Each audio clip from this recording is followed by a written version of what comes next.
Ya, tepuk tangan.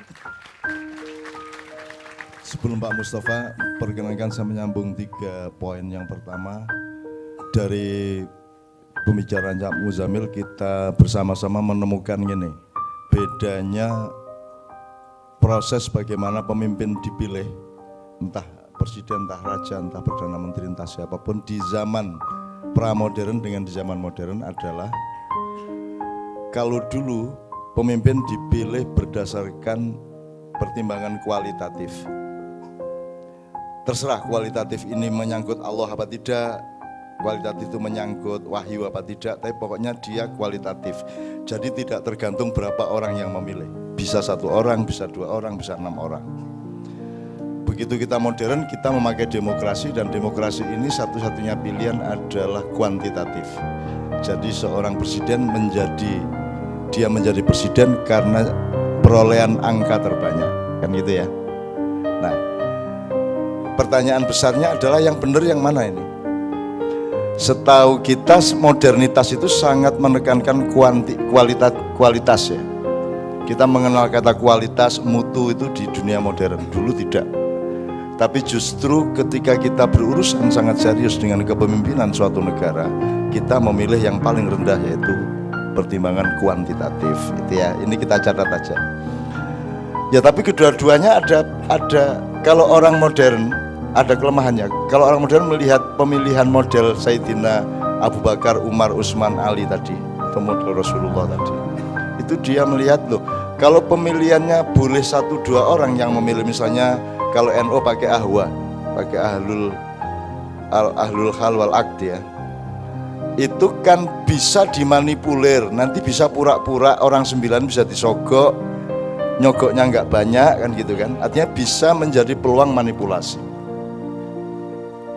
Tuh, maka dipilihlah sistem kuantitatif, pokoknya jumlah orang, jumlah angka. Nah, teman-teman sekalian, kita harus berpikir keras terus-menerus untuk sampai menemukan titik yang paling adil dari dilema yang berlangsung antara kuantitatif dengan kualitatif. Sekarang kalau kritik terhadap yang kualitatif, kalau yang milih itu nanti bisa Abu Bakar milih Umar tok, 1 orang tok, apapun alasannya, kan nanti bisa dia kolusi, dia cenderung nepotis, memilih saudaranya sendiri, kan gitu. Pertanyaan baliknya adalah, kalau kuantitatif sekarang dimanipulasi apa tidak? Sekarang ini manipulatif apa tidak? Justru wilayah manipulasinya jauh lebih luas daripada yang kalau kualitatif. Kalau kualitatif, kalau mau kita bunuh orang yang memanipulasi cuma 1-2 orang. Tapi kalau sekarang kita mau bunuh semua rakyat, karena rakyat memilih berdasarkan 100.000, ada yang partai memilih calonnya berdasarkan tawar-menawar, wani piro, sak piturute. Jadi demokrasi ini punya efek yang sama. Kalau kita ngomong suudzon, prasangka buruk, punya efek yang sama, manipulasi, nepotisme, eksploitasi dan seterusnya. Tetapi untuk mengatasinya lebih mudah zaman dulu. Kalau dulu raja jelek tinggal kita berontaknya 1 orang dan paling 100-200 orang. Kalau sekarang kita memberontaknya kan ruwet, melalui sistem, melalui rapat, melalui hak angket, melalui segala macam, ruwet banget. Jadi sangat merepotkan, padahal dengan cacat yang lebih besar. Kalau kita hitung ya, cacatnya dulu cacat juga, tapi solusinya agak lebih simpel. Kalau sekarang cacatnya lebih besar dan solusinya lebih sukar. Nah, ini catatan pertama mengenai kuantitatif. Kita akan meneruskan yang begini apa tidak, kita tidak tahu.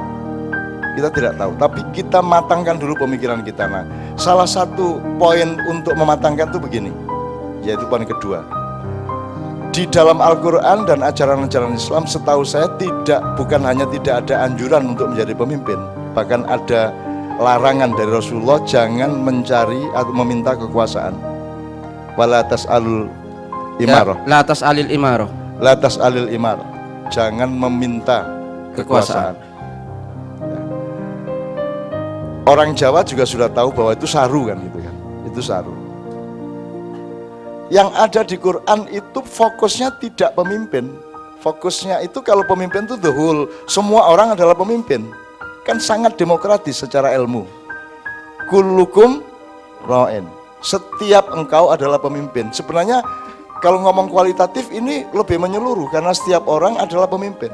Maka ketika dia memilih pemimpin, dia sudah memimpin dirinya untuk mampu menentukan pemimpin.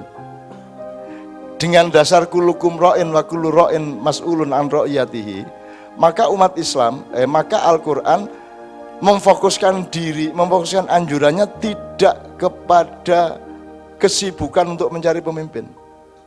Tidak ada. Yang ada adalah perjuangan untuk belajar agar bisa memilih pemimpin. Betul enggak?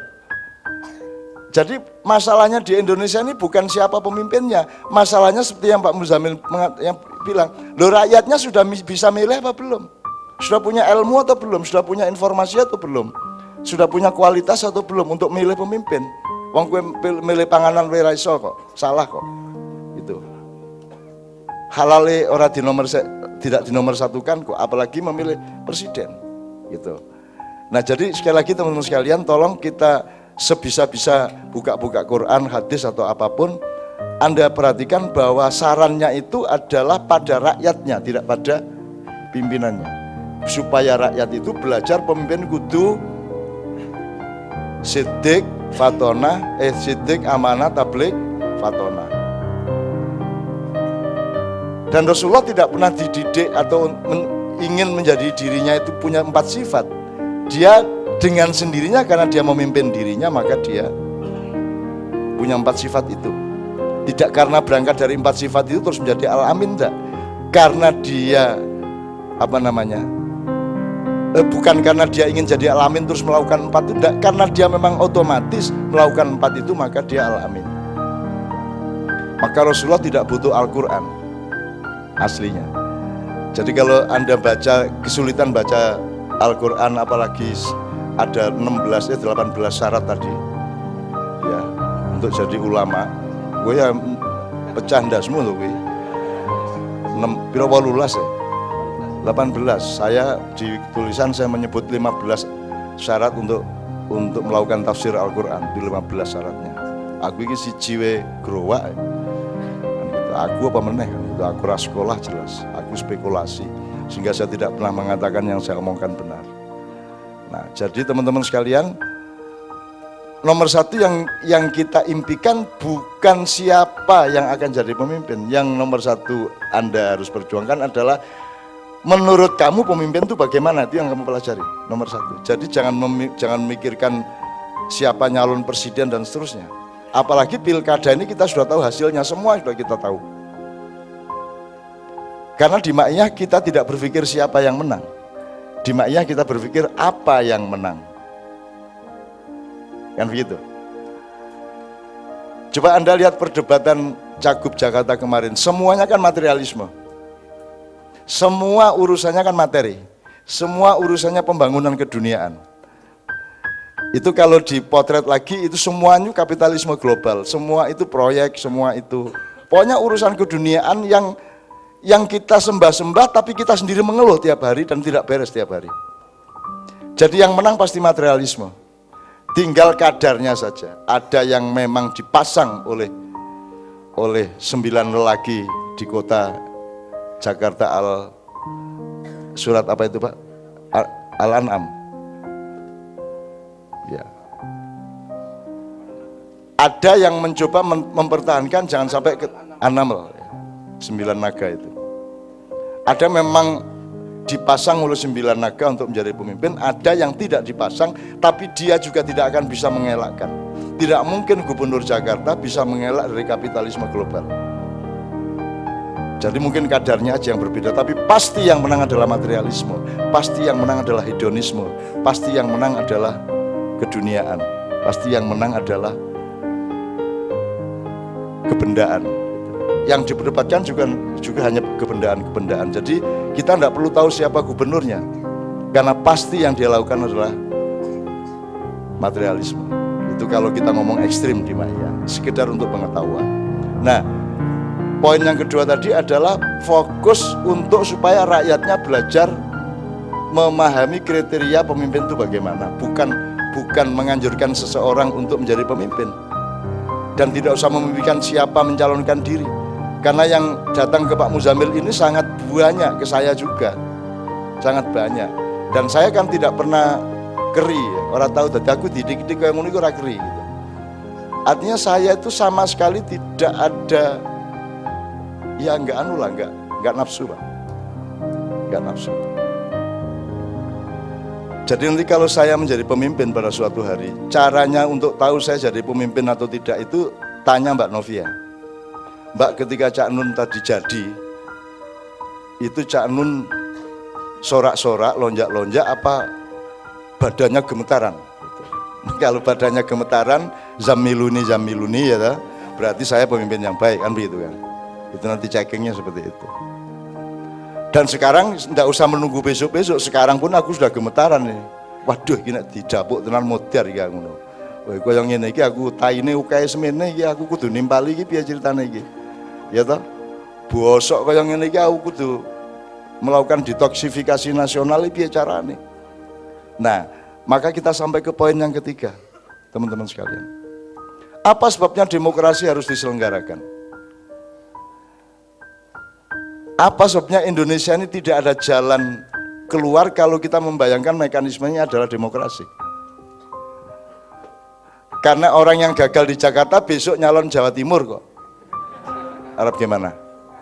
Jadi mau kualitas apa yang kita andalkan? Ya, kalau demokrasi, wong terdakwah masih boleh jadi gubernur kok. Aturan yang sudah jelas pasalnya itu masih dibilang multi tafsir kok. Nanti ada 10 tafsir dari pasal yang sama, 10 ini melahirkan 100 tafsir lagi. Akhirnya orang sudah hukum wis ngono. Nek sak karepe dhewe-dhewe kan gitu. Jadi dunia tafsir ini memang payah kan gitu. Karena tidak ada temannya, yaitu tadabbur. Kalau tadabbur itu kan pertimbangannya adalah kemaslahatan, bukan kebenaran gitu.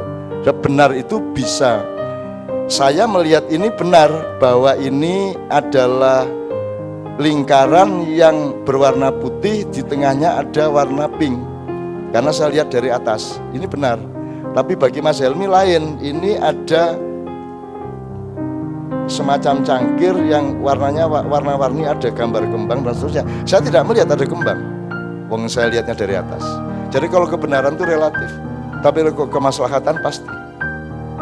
Kebaikan lebih pasti daripada kebenaran. Di atas itu nanti ada kearifan, kemuliaan, kebijaksanaan.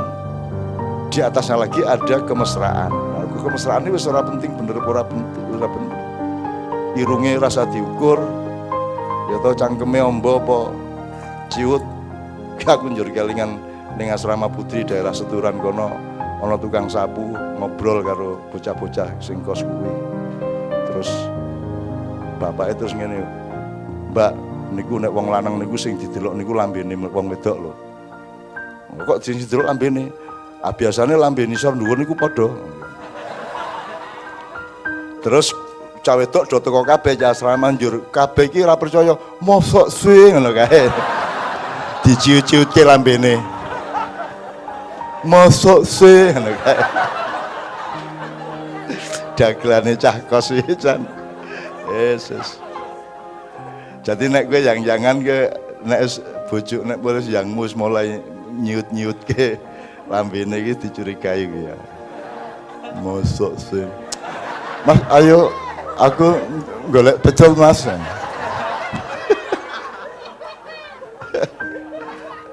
Sorry ya iki wis ora penak ya saru ngomong ngene iki. Nek Mak Ian ra apa-apa kemesraan ya Mas ya. Kemesraan. Oke.